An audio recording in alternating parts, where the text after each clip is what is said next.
Oh, just a visitor here. I'm just a Ben. visitor, I guess. Yeah, just a tourist. It's just a damn tourist. Yeah. Get them out of here.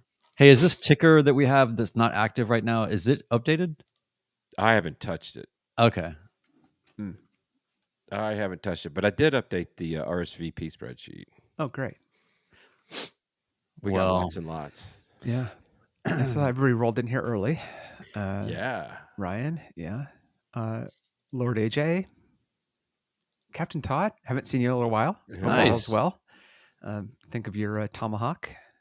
And Virgil, chat. We got the Will Ferrell of aviation. That would be Mr. Elliott. Oh, did I miss? I missed Banjo Pilot too, and Banjo Mr. Pilot. Gillette. Flint. Sorry, Man, we there's got a Elliot good Cox. crew here. Oh, and Mr. Geek, of course. Oh, so, and then of hey, course, look at that, and oh, everybody. Yeah. Nice, Luke.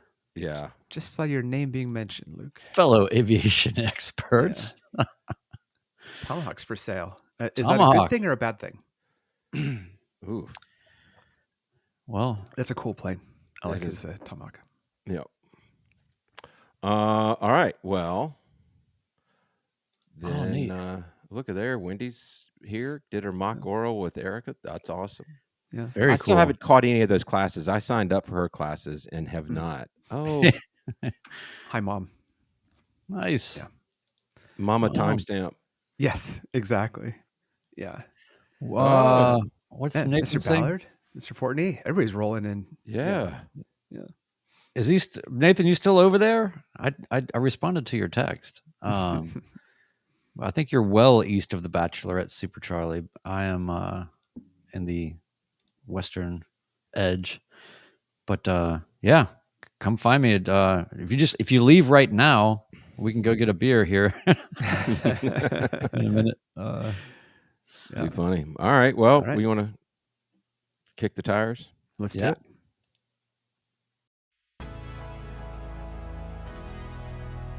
Welcome to the Midlife Pilot Podcast. What is it like to become a pilot in midlife? The challenges are unique, but so are the rewards. Hosts Ben, Brian, and Ted talk learning to fly, growing as pilots, and the joy of flying to destinations. The purpose of the podcast is not to teach, but to share knowledge and experiences. You definitely should not take any advice too seriously from an aviation podcast that uses terms like icing on the vegetables. Okay, checklists are complete. Let's get the show started.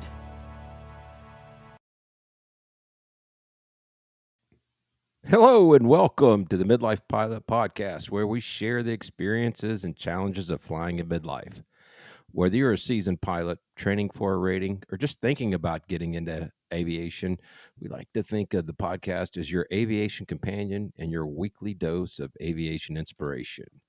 Tonight, we'll be talking about helmet fires and maybe even how to extinguish them. But tonight, I have joining me, well, for me, I'm a pilot with an IFR rating. I have a commercial certificate based in the metro Atlanta area. I fly an airplane called the Beast. It's a Cessna 182. And with me tonight, live from the Bachelorette Super Charlie on Music Row, it's our friend Brian. He's flying a Cherokee 180 named Lucy. Hello, sir. How's it going, everybody? And I wish that I was flying a Cherokee 180 named Lucy, but the maintenance woes continue. But I think we've got a line on what's happening. It's just sometimes those gremlins take a minute. And I have confidence that this week will be the week, but it has been a long, unexpectedly long saga that I'm optimistic about. It is really, really hard to not fly. And when the springtime, there's a week of good weather in Nashville, and it just happened. So anyway, Did you hire a Catholic priest to exorcise the gremlins that were in there? Or how did we go about doing that? This is beyond exorcism, my friend. But yeah, glad to be here and super excited about the topic. And we've got an awesome chat going. This is great. Yes, we do. Yes, we do. Also joining us from Portlandia, the left coast, flying a Flight Design CTLS. We like to call it the Egg. We have our friend Ted. Good evening, sir. Hey, nice to be here. I really appreciate that Brian being on Music Row is coming back. I always love that. Like literally on Music Row.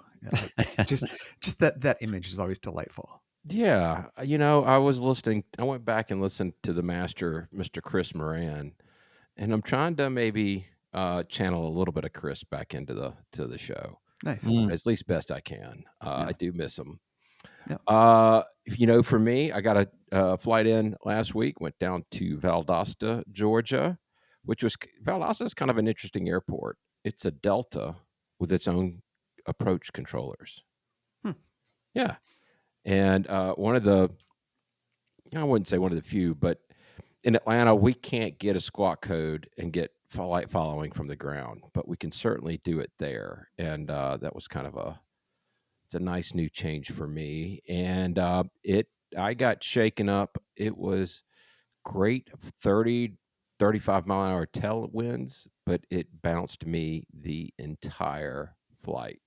I literally was on final thinking, I'm starting to feel the motion sickness, and that's never happened to me in the airplane. It was really shaking me up. So, but it was blowing everywhere that day, and I remember being out on my porch and seeing how crazy the wind was, and I just thought, wherever Ben is, it's probably not the most pleasant place right now. But I'm glad he's flying. Yeah, and then the flight back, of course, was a headwind, but it was smooth as glass, and I kind of took in.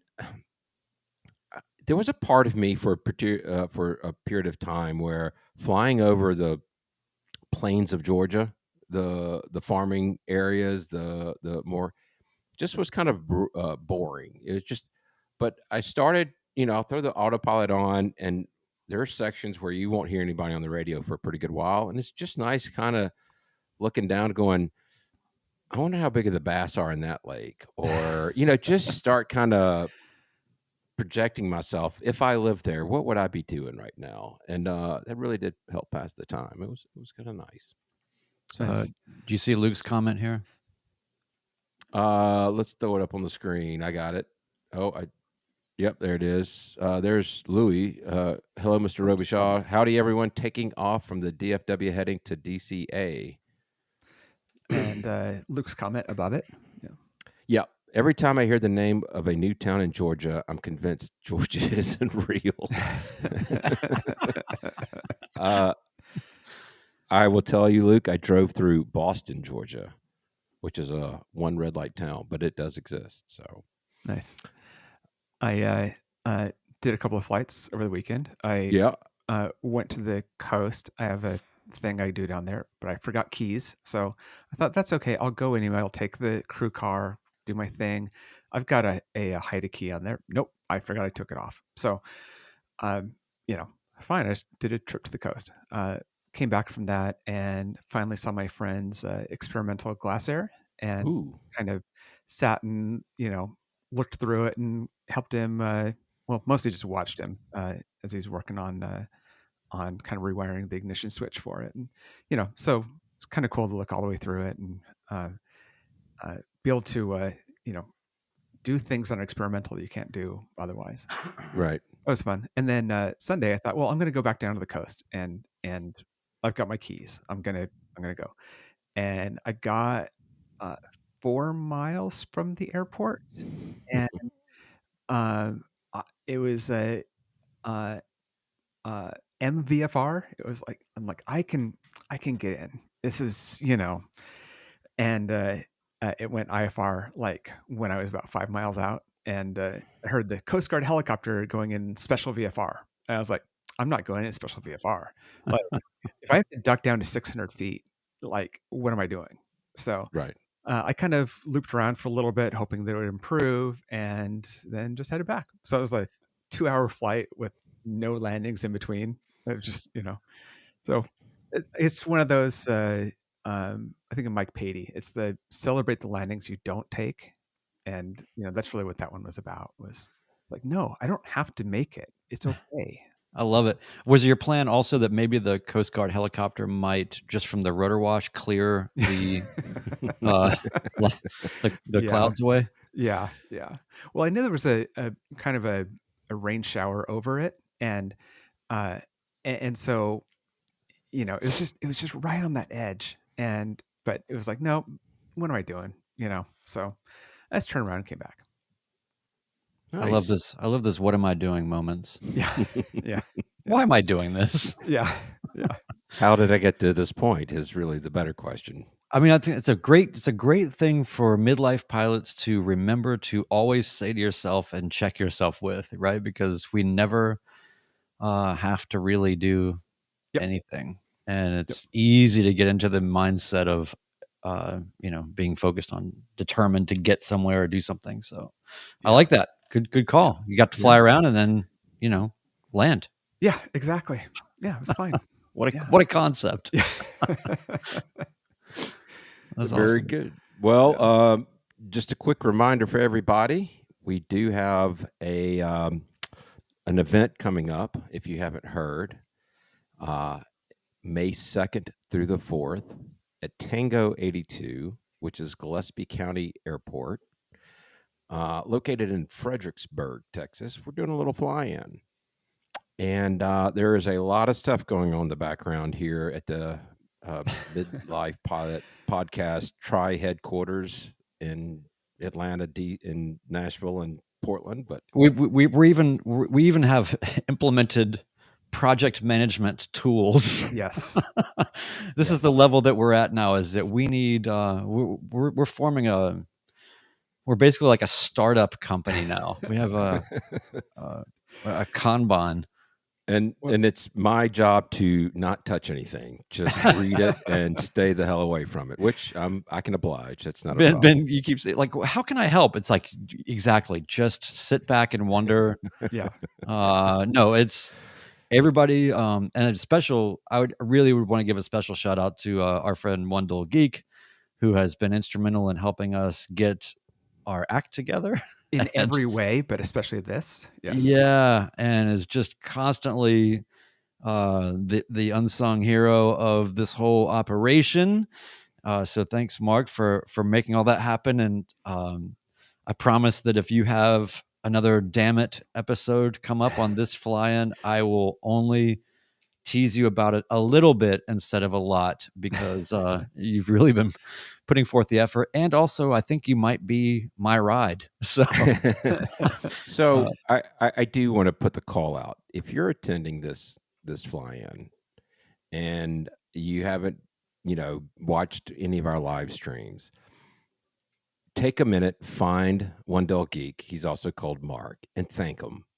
That's my request of everybody here, because the amount of work he's put into this is really, yeah. I feel like we need to pay him a salary, but we don't have any money to pay him. The amount of blame that he is willing to take on his shoulders if this does not go perfectly is uncanny. He's really just taking it all off of us and just saying, guys, this is going to go really well or really poorly, and either way, I'm taking it all. And I can't.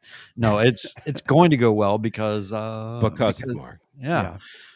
Well, I learned some things about the airport, especially in the last week. I think we were talking about it in Discord. I don't remember if it kind of evolved out of another discussion, but you have to dig deep into it to find what the calm wind runway is. I was literally in the planning documents for the airport, because that is just not standardized. It's not in the AFD, that kind of stuff. But calm wind runway is 14, and there is also a grass strip right alongside the runway, and they're considered the same surface, so you can't land on both at the same time. But I think I'll just come in on the grass when I get there. So I'm looking forward to that. Yeah, and by the way, we don't know what the weather's going to be, but I can tell you one thing: it will be very windy. That's what I believe thoroughly to be the case. And we'll see how it goes with all this. But yeah, if you guys are coming in on the grass, make sure you understand the condition of the field before you get there. Any number of things, even if the weather looks like it's been fine, any number of things can come along and tear it up or be a problem or some kind of weird overflow from other things. I don't know, whatever. Just check the condition. Yes. I like Wendell Geek's comment here. He said, just remember, if it goes poorly, full refunds are available. And so we will stick to that for sure. I want to say also that, this week is going to be really busy for us because we got to go behind all the arrangements that we've made and confirm again those arrangements. So we're going to be on the horn a lot this week. And I know we're shipping stuff there and, all kinds of stuff. So it's going to be a thing, man. I've half this equipment that's sitting here in front of me is going to be boxed up and taken in somebody's plane to go that way. So we're excited about having the live episode there at TAC Aero, and that's going to be Saturday at 4:00. Is that right? Yeah, that is correct. And that's just going to be incredible, or not. And it's going to be something. It's going to be something. You might just see us doing pantomime. I don't know how it's going to go, but tequila shots. Yeah. So, it's coming up. I mean, we're 11, 12 days out or something. That's crazy to me. So I pulled up the counts. We've got, by my count, 80 people that have indicated that they're definitely coming. We have 8 that are unsure. And the number of airplanes at this point in time appears to be 39. God, that's awesome. There are 40 spaces in that north parking ramp, so that's kind of funny. Yeah. Well, everybody, please RSVP if you're coming. If you know you're not coming, please RSVP. Make sure you mention that to the hotel if you've booked the hotel, because we got people on a waiting list to get into the hotel. So just be proactive and help us. And that would be awesome. But I think it's all going to go perfectly smooth, because that's how things happen at these fly-ins, is it just works out. Luke says, if you haven't decided if you're going yet, where else are you going to get this many peer reviews of your landings in one day? So much useful feedback. And that works most of the time. But if it's me landing, it doesn't matter how good or bad it is. It's still going to get terrible reviews. You have no idea how bummed I was when we all met up in Fairmont, West Virginia, to do our 100th episode at Chris's airport. I was so bummed. We all came in at more or less the same time. You guys had already wandered off. Luke was in the plane with me. My landing was so good, and I was, it's tree falls in the woods. It's just like, I was like, because you or Chris or somebody was saying like, oh, we're definitely going to film everybody's landings coming in, and we're going to roast anybody. I'm like, oh, this was, never mind. Yeah, we were all drinking beer at the restaurant across the street. Yeah. Well, Brian, why don't we hit the housekeeping and scrub some bellies? Let's do it. Let me scroll. Wow, we've covered so much ground. Yeah. My little section of recapping any flying I've done, that went real fast. So, well, I think you kind of said, we all know that you're an annual. I mean, what kind of flying else are you going to do? It's not, I'm even not sure it really qualifies as annual. It's just sort of like, we did the annual, we put the plane back together, and it didn't work anymore. It's just like, good news, you fixed the plane. Yeah. The annual inspection is done, and then it's like, okay, all done. Why? No. Okay.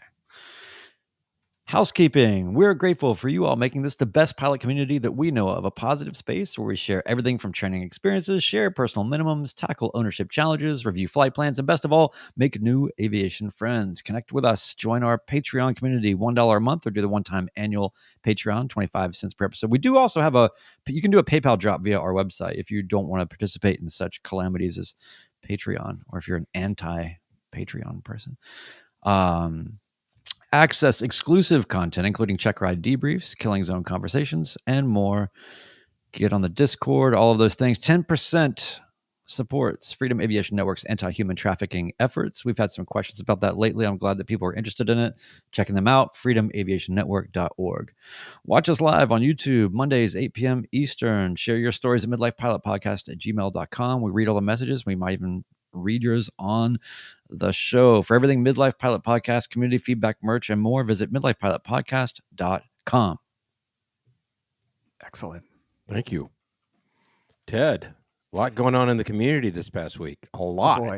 Yeah. And speaking of the debriefs, I think we've got a few more scheduled out that'll be released. We release one a week. but we've got 2 more that are recording this week, and we may have about 2 more past that that'll be recording the next Maybe week after that. Maybe remind people what that is. Yeah, that's a great point. So, I don't know, we started this a long time ago, but the idea is we do a kind of member-only live stream and interview you after you've passed a check ride or other events, but typically check rides. So, you meaning anybody in the community that's we interview one. Yes. Yeah. Usually there's a few people there, and you can ask questions in the chat. We just do it in the same format. Ask questions in the chat.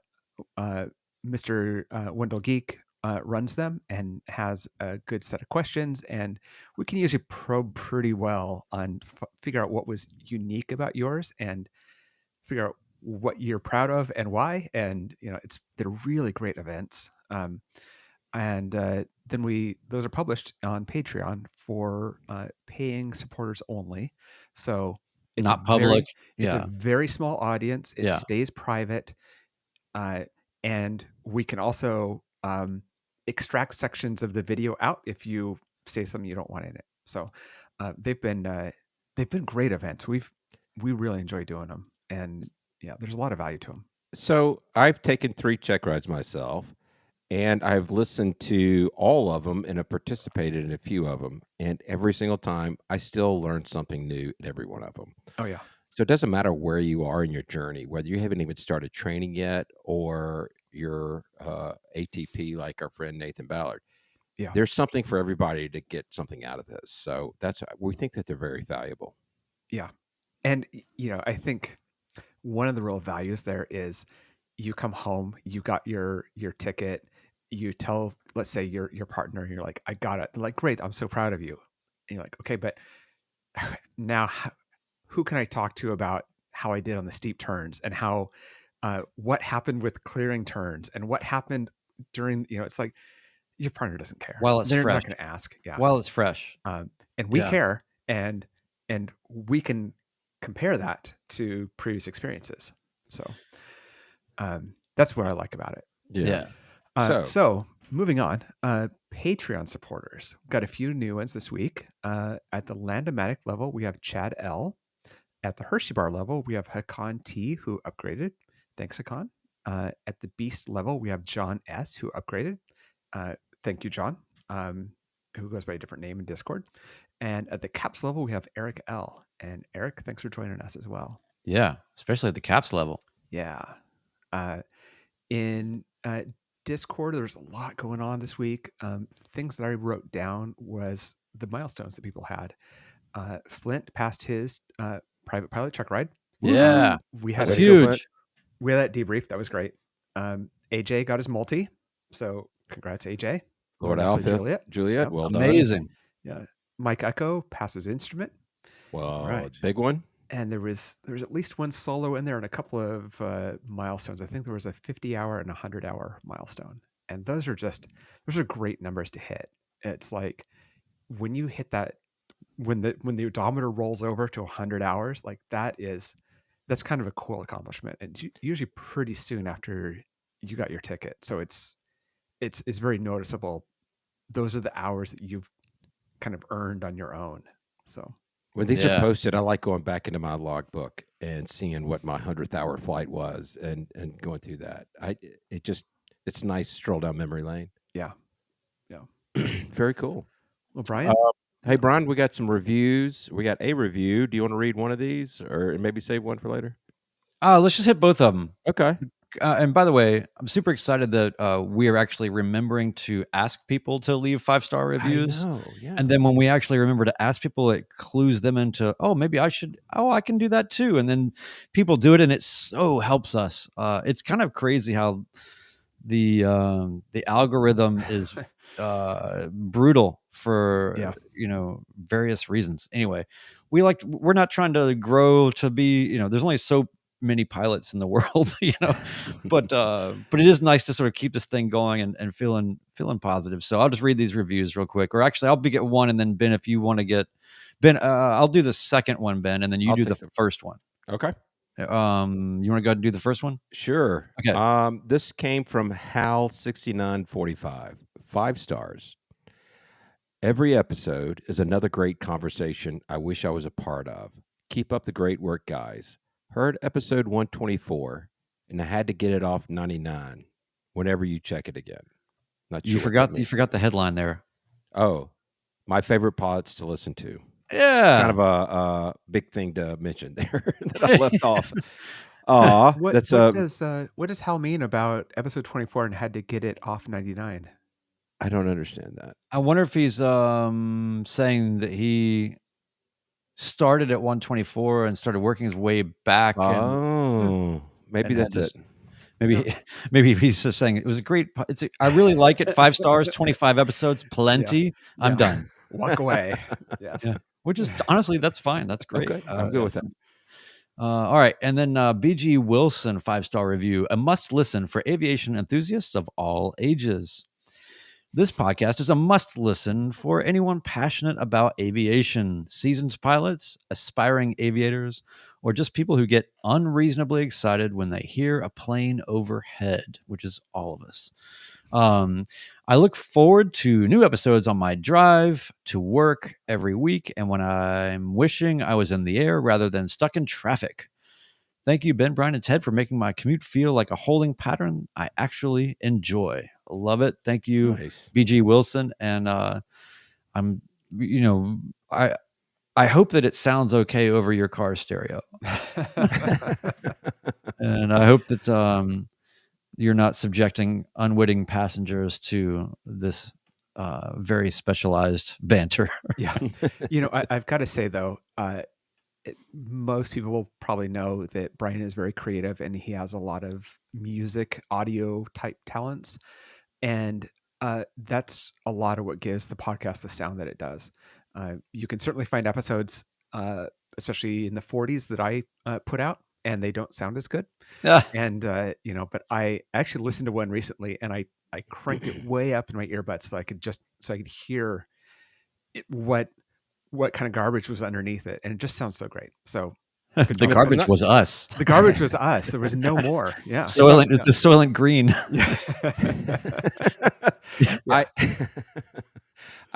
If I'm not mistaken, our intro and outro music was authored by you, Mr. Siskin. Wasn't it? It's true. Yes. I will say that it wasn't like I sat down and said, I'm going to make a theme for the Midlife Pilot podcast. I basically threw together in the first episode. I had been working on a soundtrack for a music score for a film. And so when you're doing that, you make all these things that are called stingers, and you have all these little things you're punctuating. And I had a bunch of stuff I'd done for this particular film that, let's just say, anybody who's been involved in this world understands. I can't tell you how many films I have scored that never were heard or seen by the world at all.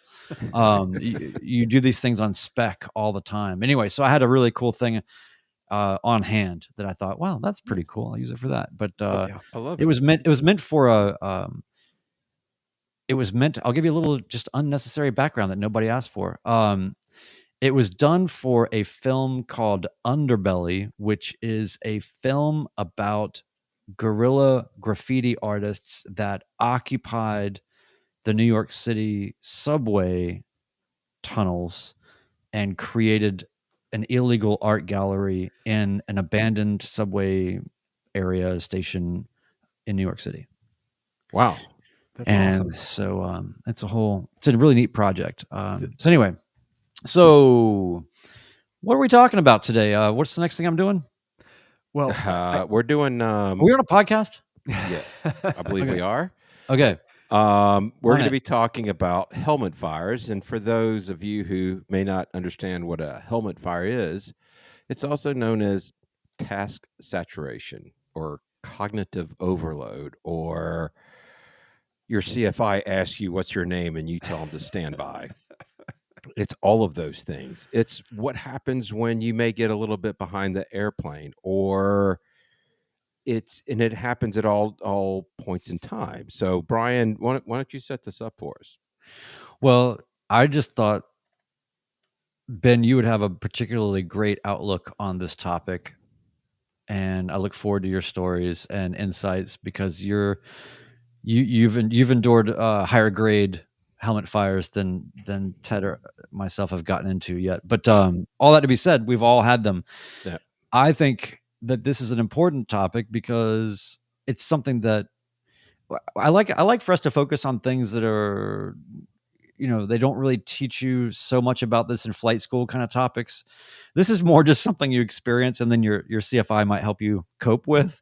But a lot of these things you learn early on are going to be factors. I mean, I remember I love going back and watching early videos of my training, when I'm 5 hours in and I am just so visibly overwhelmed just trying to taxi and keep track of what's going on and listen to what my instructor is saying. And then just basic stuff is so overwhelming. I think that there's something very special that we all get to do. We all get to have helmet fires. We all get to have moments of task saturation. There is not a single person that has been flying an airplane that is immune to it, and no one escapes it. And so we might as well really dig into it a little bit more. So I just thought it'd be great to talk about maybe some areas around it, like in terms of what are some sort of common scenarios that lead to this? What are some things that can be done about it? Again, we are not CFIs, but you don't have to be a CFI to understand that. And we're very much going to be probably emphasizing pre-flight preparation and strategy. And then we'll get into, some aviate, navigate, communicate bits, and then maybe give some whatever we've learned. Everybody has their own sort of tips or tricks on how to slow things down or how to escape or extinguish the helmet fire. So that's really sort of the context setting. But Ben, I wanted to go to you first and just say, if I'm saying to you, helmet fire, what's the most legendary, memorable helmet fire that you've been through that just you still go back to in your brain and it makes you wriggle and writhe around a little bit, makes you feel uncomfortable to even revisit mentally? What has been your most what's been the most what was that TV series in the 70s, like the Towering Inferno? Yes. Wow. Well, what has been your Towering Inferno? Well, I think you'll recall at I think it was our fourth fly-in in Nashville. Mm-hmm. I forget what we call it. If we even had a name for it. The Nobody Cares? No, the one after, the one most recent we did last year. Anyway, doesn't matter. Yeah. Our friend CFI Sam wanted. I asked him. I said, "This was our Saturday. We had a lot going on." And I said, "Sam, it was a beautiful day, but I said, I need some instrument currency. I said, I want you to put me in a helmet fire. I want this. I want the task saturation." And I could just look. He was kind of nodding his head, and he's like, "Challenge accepted." He was ready to do it, and he did it. It's given multiple instructions, and it was pretty bumpy. We flew out to Dixon, and I've had my instrument rating for 3 years at that point in time, but that doesn't mean you're not susceptible of getting behind the airplane. Everybody's susceptible to that. And I just remember that I really wanted to impress Sam, but he threw a lot at me, and which is what I wanted. But it's not only an instrument. I remember my first couple of lessons in the Beast. I did all my training in the Beast, 182.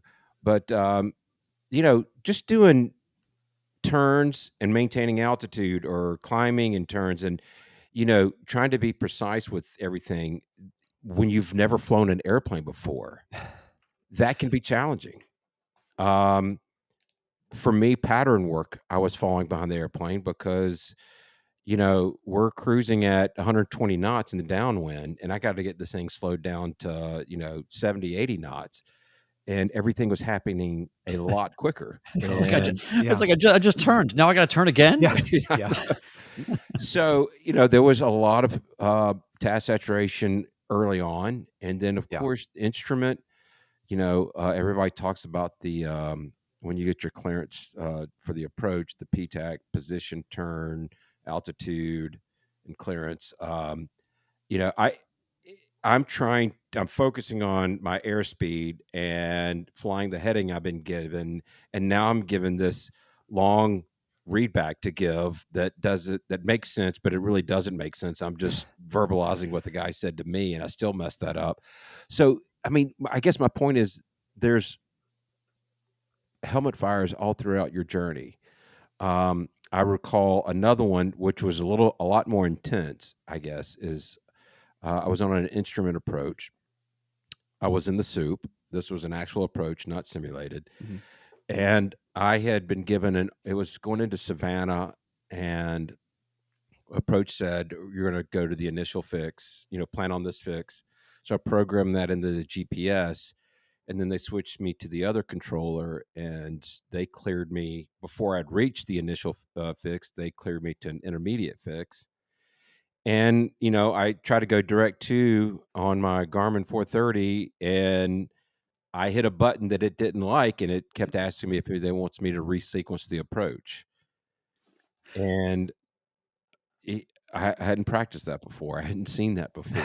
And I'm in the clouds, and I don't want to hit anything, and I want to do what the ATC is asking me to do. And so, it can happen at any time, I guess, is the point. Well, and the 430 especially can be a full-time job, just getting it set up properly, right, let alone trying to fly and communicate as you do it. Let's stay on the kind of instrument level task saturation, because I think it's kind of an epic level of it, from everything I've heard. Sensory deprivation, you can't see. Yes, exactly. Do you find it more difficult when you have passengers, when you have angel flight, when you have family, when you have fellow pilots? How does that affect you? I think it affects me worse when there's other pilots in the airplane, and less so when it's family. And it's not necessarily ego, but it's more about, I guess internally I worry about somebody questioning why I do something. And I don't always have a clear and concise answer as to why I do something. Yeah. What I do know is that when I do, it works out well, and has worked out well for almost 1,200 hours. Right. So, it's when something unexpected happens, and I don't know that it really matters that much who's in the airplane with me. I think maybe a CFI is maybe the worst. Yeah. Not that I'm being great or anything. When I fly with Nathan Ballard, when I was doing commercial, I feel like Nathan and I have an outstanding relationship, and I truly enjoy flying with him more than any other CFI that I do. But I also want to impress him. Yeah. And I want to do a really, really good job. And, we talk about the pressure we put on ourselves as midlifers all the time. Mm-hmm. And that's a big part of it. So when I do something stupid or make a mistake, turning to the wrong heading, being 5 degrees off, or busting an altitude by 100 feet, that starts you down the road of starting to fall behind other things. Well, so here's an interesting thought. I think, I'm just presupposing that it's an interesting thought. It may actually not be a very interesting thought, but I think this is an interesting wrinkle in all this, that cognitively there's this prismatic thing that's happening when you are with another pilot. You're not necessarily fearful of being judged. You're just fearful of being judged. It's you're inevitably seeing there's an extra lane now that is open in your brain that is prismatically routing through their perception to what you are doing, and whatever cycles that is taking up, as small as that is, might be the make or break thing. And I think there's something about peer groups in that way. And I can see how if it's family, it's like, well, they don't know if I accidentally hit the CDI, whatever, like OBS, right? Yeah, you're absolutely right. It's pilots and CFIs know that I should know this, and it's that aspect of the judgment that makes me worried. When I'm flying an angel flight patient, they're falling asleep in the back seat 99% of the time. They have no idea what's going on. So those are the easiest passengers I will ever have. Mm-hmm. Now, there's been a few that are kind of aviation geeks that like to talk about it, but they don't have the same level of knowledge as a private pilot does. So yeah, it's good. It's good to have. It's good. This is not to say that that's a bad thing. I mean, it's great to have other pilots to reflect things off of and get people to call each other out in a way that is helpful or whatever. It has me. I was just thinking about how when I was a young man and I was the first time I ever played drums at a live show. It just happened to be at this club where we were opening up for this band that had all the musicians were master musicians that are all on the covers of all the magazines, the guitar player guy and the modern drummer guy. It was a band called the Dixie Dregs. I don't know if you guys are familiar with the Dixie Dregs. I've heard of them, yeah. Anyway, my first gig basically ever in front of people, I had been playing drums for probably about 8 months or something. And here I am opening up for the Dixie Dregs. And so the whole place is full of music snob, music store, shredder guys that want to just be amazed by whatever's going on and the technical prowess or whatever. And I had to set up my drum set in front of the other guy's drum set because they weren't going to move their stuff. So the crowd's all pushed up and then I'm all pushed up uncomfortably. And I'm so nervous. I'd never even heard my drums through a PA system before.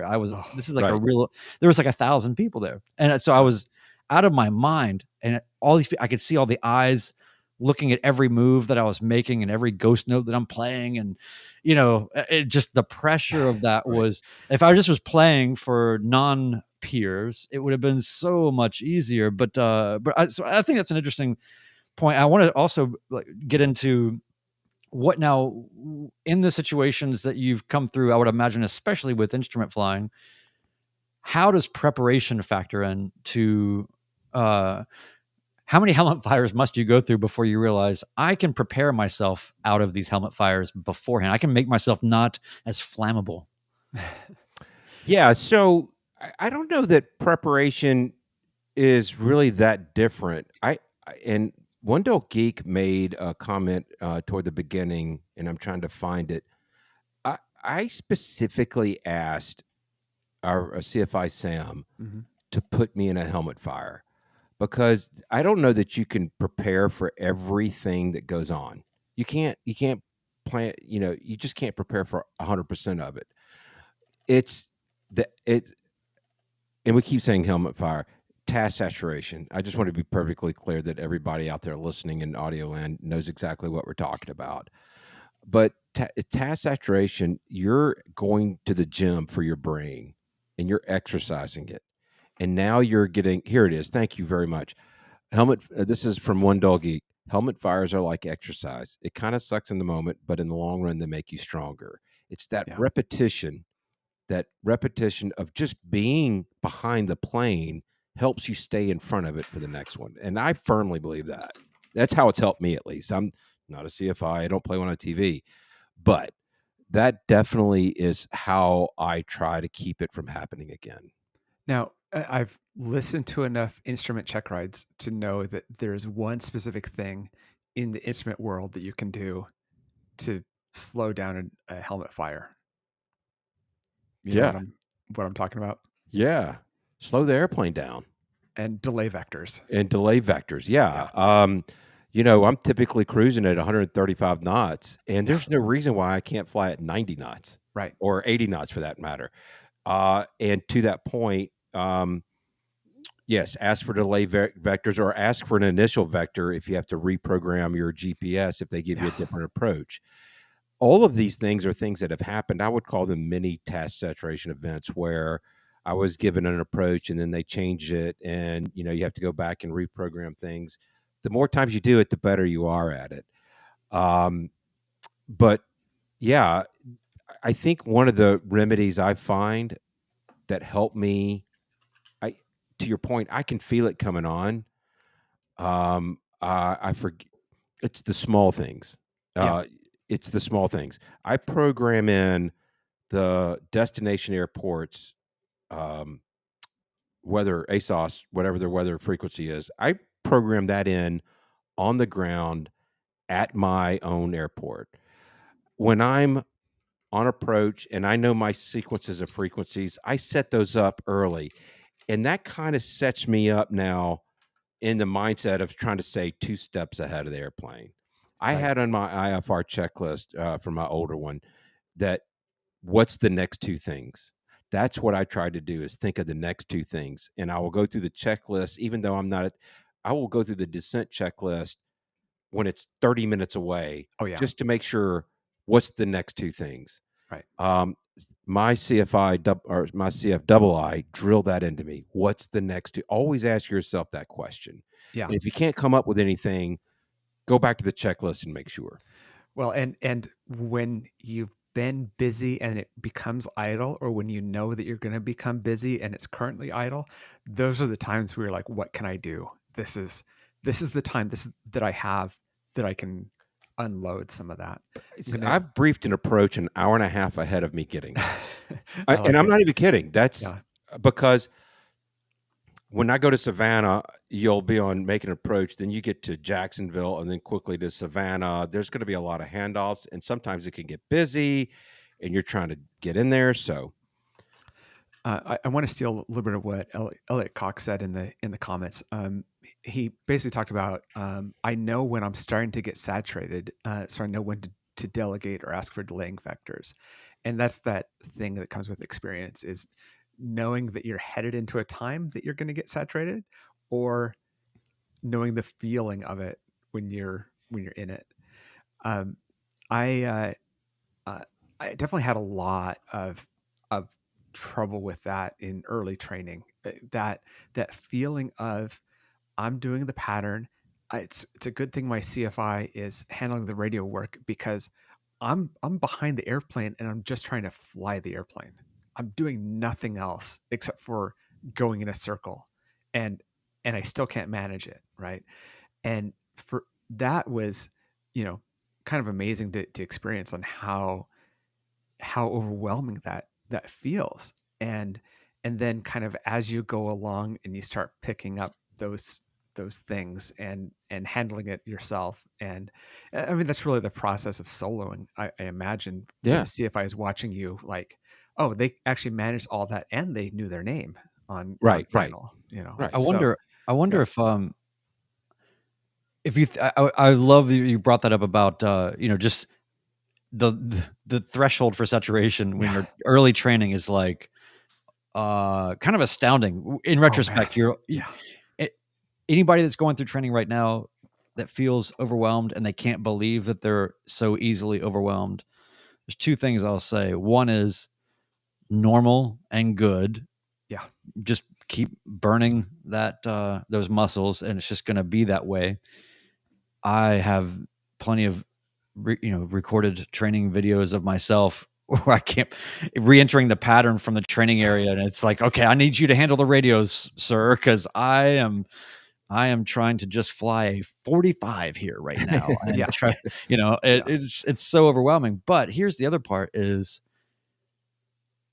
the irony is, on the flip side, all these areas in which you find yourself in the early stages, highly, easily saturated, those, I believe, will be directly mirrored on the other side of actual experience, directly mirrored by, and you guys tell me if you're like this, I believe every pilot's like this, CRM is actually now difficult, because if I'm not doing 5 things at once, if I'm not doing the radios, flying the plane, looking at the maps, doing all the things, dialing this in, if I'm not doing all those things, then I'm thrown off.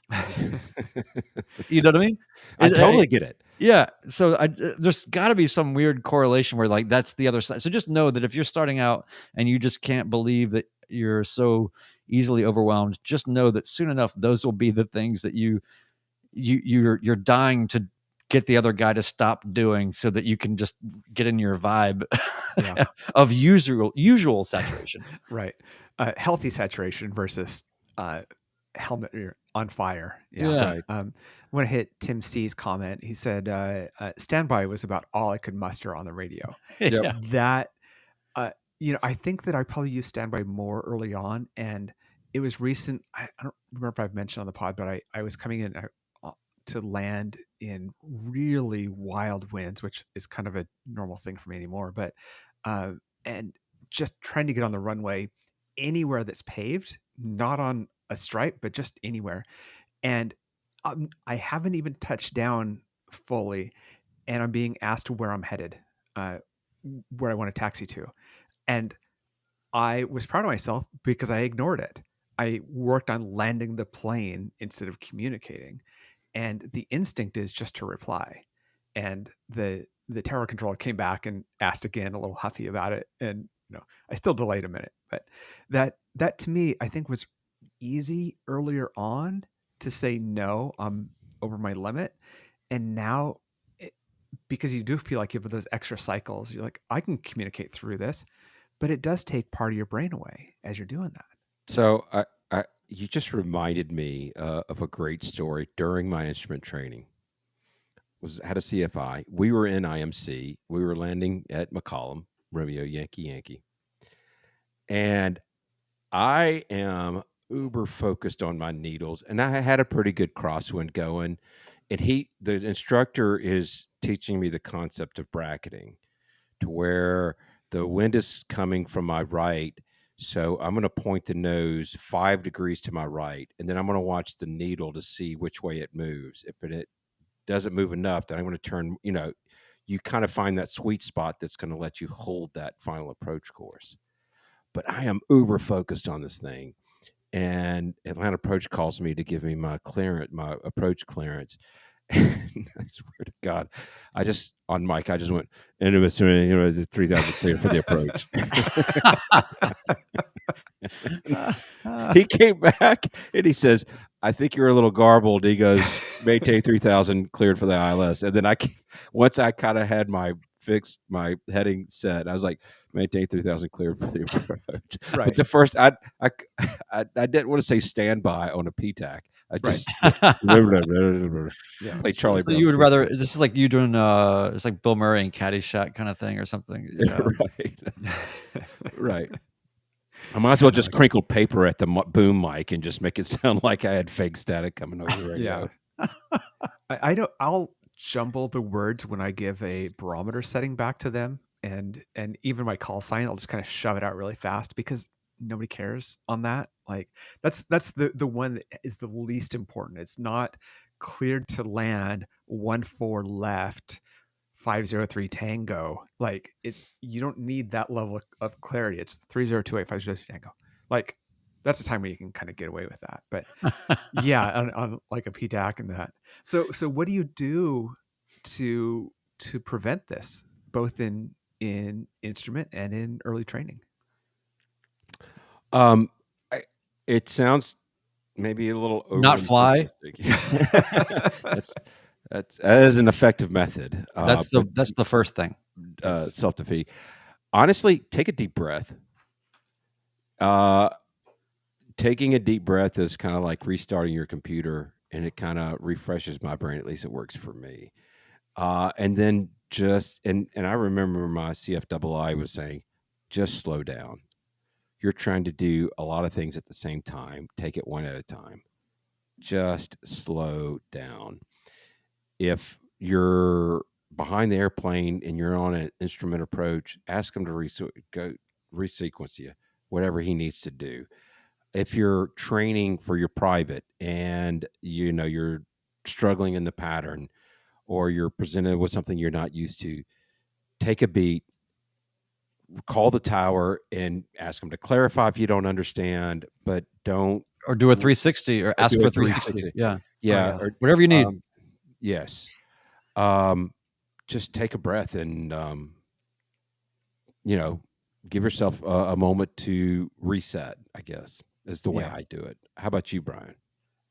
I think that it all comes down to a few things for me. One is, and a lot of people are saying things relative to this in the chat, which is, the sort of slow is smooth and smooth is fast. So it is about slowing things down. I think preparation is massive. I think really thinking ahead about where you're going to be, what might happen. With more experience, you start to have a more complete envisioning of what those potentials can be, and you'll still get surprised by things. I think that the number one thing for me that has been really helpful, though, if I just wanted to come down to sort of one simple thing, I never leave any bug undone. I am really vigilant about if I have a bug, if I have a way to remember anything in a mechanical way, I set every bug that you can use. Even it's kind of like, I get on my wife sometimes about turn signals, because sometimes she just won't use them sometimes. And she's like, well, nobody's around. I'm like, well, you should, I don't know, just do it anyway. We have this kind of a funny argument about turn signals. And my thing is, even though you're not really doing anything, you might even just be in cruise. Are your bugs set for the next thing that you can possibly set that bug for, in terms of the wind or whatever's most useful, the runway, anything that you can use a bug for? Yeah. I can't tell you how many times just having that one extra step of just having everything bugged, outside of obviously all the checklists and all the other, getting your frequencies queued up for the next thing, and just all the other things that you can possibly do to get ahead of the airplane. It goes back to what you were saying, Ben. It's just constantly asking yourself, what is something else I can do? What is something else I can do? Even when you're in cruise, start identifying fields that you can put the plane down. Really start to re-examine your route. Maybe you got out of the airspace you were leaving and on course later than what you thought, and so now you're not necessarily going over airport after airport like you had kind of planned, and you're on a heading that was assigned, and so now you're, I don't know, off a little bit. So how do I get my route corrected to, I don't know, just any little thing? Just there's always another level down that you can drill to say, like, have you really looked at the satellite imagery of where you're going and where the fields are off of the runway there? Just any possible thing you can possibly imagine to do to get ahead. It gives you, not only does those little things like just having that one thing bugged so that you're not stumbling to remember something or whatever, but it's also just, I think it gives you a confidence that I have done everything I can possibly do, so that then when that thing does come up, it's just one extra thing, as opposed to a house of cards exposing 4 other things that you haven't actually done. So basically, think ahead, even if what you're doing are things that you're going to kind of throw away, that you're not going to use. You've thought ahead through those things in case that's helpful, and you do that when you've got the kind of the spare cycles to do it. Yeah, I think if I was a CFI, I think that would be something I would really focus on with people, and I think my instructor did this to an extent, but I think a lot of these instructions stop at, did you do the checklist? Okay, now you're in this kind of state. Yeah. And it's like, and it doesn't mean you need to be in this kind of hyper panic of like, oh, well, what are you going to do now if an alien comes out, or whatever, but it's, well, you should know what you're going to do, but let's just keep it real here. I think that really just imagine anybody that's sitting still in an airplane and just kind of, I don't know, it takes a lot for me to get to a place in a plane on a trip where I am just not even thinking about anything, right. Just relaxing. It takes a lot. I'm drilling down. So I would just harp on that a lot. Yep. Ted, what about you? Any mitigation techniques that you have to combat task saturation? I have 2 things. The one is to slow it down, because as Wendell Geek said, and as others say, like, my problem is trying to go too fast. Knowing from opposing bases that when you switch frequencies, you don't need to check in immediately. That's really helpful. There's a period of time in there that the clock is not ticking now. When I'm doing longer cross countries, I tend to write down the frequency and who kind of owns the frequency. Is it Portland Approach, Seattle Center, whatever, and then what time it is that I switched. Not because I'm going to use those. It's a way to get me kind of in the correct pace. I'm switching frequencies, I'm writing it down, I'm listening, and now I'm going to check in. And for me, that really helps kind of get into the right pacing of that moment. The other thing is, and this seems really trivial, I was thinking about it with bugs, but I'm likely to get manufacturer approval and redo the audio in my plane, partly because I only have one radio. And one radio is more than enough, but it actually isn't when you are when you're dealing with a lot, right? My tower controller said, I'm like, okay, you gave me a squawk, and what's the frequency? He's like, I'll give it to you in the air, and he did when I'm like 600 feet up. It's like, this is the worst time to get this information, right? And being able to plan ahead for those things. Think about, if you're listening to the ATIS, you're monitoring the ATIS, and you're talking on one, they switch you to tower. Now you've got to bounce the ATIS back over and switch in and all that. So it causes a lot more work at the times that I really need to simplify. So that's just one kind of tech thing that makes a big difference for me.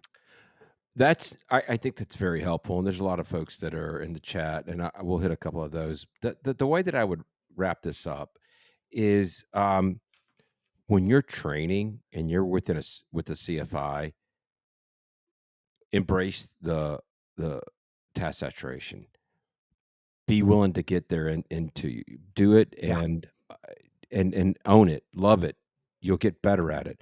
When you're flying alone or flying with a family, or just not in a training environment, that's when you use these techniques. That's when you use the autopilot. That's when you slow things down. It's going to happen whether you're in training or not. So embrace it while you're there in training, or having a CFI with you at any point in time. Man, we've got a really active chat. Ted, did you want to hit one of those? Yeah, I want to hit Elliot Cox's comment. He said, checklists are for things that kill you quickly. Everything else will kill you eventually. I am a fan of simple checklists for that reason. I need the things on the checklist to be the things that will kill me, not is the GoPro running, things like that. So I always say it's because I'm dumb. I need a simple checklist that will keep me from dying, whatever that may be. And so checklists are great when you need them, when you're in those phases. Yeah. I've gotten in the habit of using my landing light as the indicator of how well I'm following my checklists. Because when I'm on a long cross country and I'll turn it off, I don't if I'm local, but if I'm on a long cross country and I turn it off, when I'm coming back in, did I remember to turn it on before landing? If not, I am way behind the airplane. I had plenty of time, and I didn't thoroughly go through my pre-landing checklist. Yeah. I like this Brian Drennan comment. Yeah. Can I read this one? Yeah. Go for it. A big thing, Brian Drennan says, a big thing I teach about dealing with helmet fires is to just move on.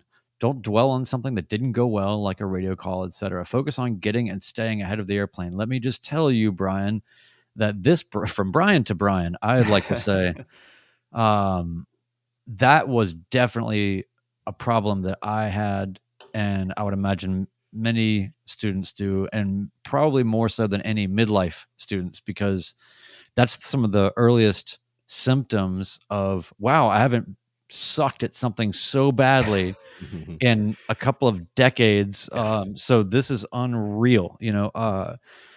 I definitely beat myself up and would let things linger, and learning how to just watch that stuff off and move on and forget about it and clear that space is an art form unto itself. So thank you, Brian, for bringing that up, because that is certainly the bedrock for a lot of other bad things to happen. There's no point. It's really the zen of flying, right? Be here now. I mean, you have the past is a moment that is gone, and you can't. What is it? The quote is, "Oh yeah, the past is a different country. I don't live there anymore." It's like, you just have to move on. So thank you for bringing that up. That's awesome. Very good. Well, want to remind everybody, please leave us a review, 5-star preferably. You can reach out to us at midlifepilotpodcast.com. We hope to see as many people out there as possible at Tango 82. We're getting really excited about it. When you said it was 12 days away, it's really making me start to freak out a little bit, but it's in a good way that it's freaking me out. I think it's 10 days away now. Oh, thanks. Or 11. A lot better. I leave in either 9 days or 8 days. I was going to say, Ted, shouldn't you be on your way? my partner, I had her reschedule a medical appointment so that if I need to leave the night before to avoid morning fog, I have that ability. It's like, that's the level we're at. Okay. It's planning ahead to not burn a morning. It's kind of sad. So, anything else for the good of the order, fellas? I think we're good, unless you want to hit this. A lot of fun. Can we get to actually, what's that? I like the Wendy's comment here. Can we read that real quick? Yeah, I really do like this one too. Wendy, our friend, says, beating yourself up is a waste of energy. Also, the 2x4 I tend to use to beat myself up with stays outside of the plane, and I use it for chocks. That's perfect. That is perfect. So if you're using it for chocks, how do you beat yourself up for leaving the chocks on the plane when you start it? Yeah, don't overthink it, Ted. Don't beat yourself up. Yes. So tonight's bit of wisdom that I feel like this is somewhat applicable. It's certainly applicable to me. There are 3 kinds of men or people, 3 kinds of people. The ones that learn by reading, the few who learn by observation, the rest have to touch the electric fence. Yes. Signing off, episode 125 of the Midlife Pilot Podcast. Thank you, everybody in the chat, and we'll see you next time.